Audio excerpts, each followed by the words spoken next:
For you to be great, you have to have a life of purpose. A life of purpose. He says, come, let me set you on a course. You've been here in your father's house. He says, now, I want to show you a land. So he sets Abraham on a journey of purpose. You will not be great until you discover purpose. You understand purpose. I'm not just in this world, I'm here for a reason. Your greatness starts, your best life starts when you align with God's purpose for your life.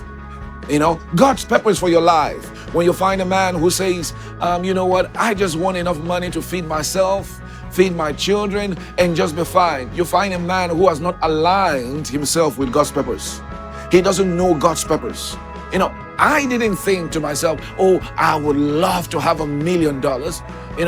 It doesn't take much for you as an individual to just have enough.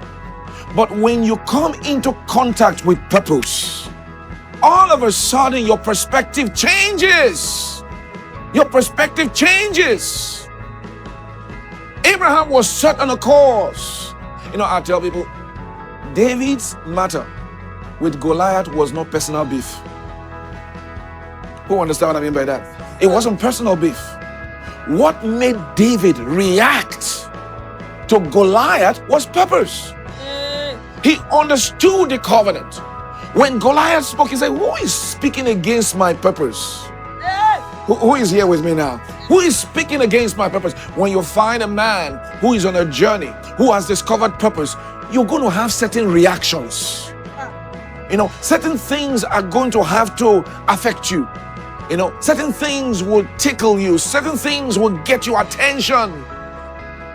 The angel came to Gideon and said, oh, Gideon, oh, mighty man of valor, the Lord is with you. He says, mighty man of valor. Gideon said, if God be with us, where are his mighty works? Gideon thought that if God is with us, we should not be in bondage. We should not be suffering. Where are his mighty works? The angel said, right question, right way of thinking. He says, Gideon, today purpose starts. It says, today now you're about to take a journey. Hallelujah. You're about to take a journey. God set Abraham on a journey. A journey. So your best life starts with you being distinguished, you being separate, a life of distinction.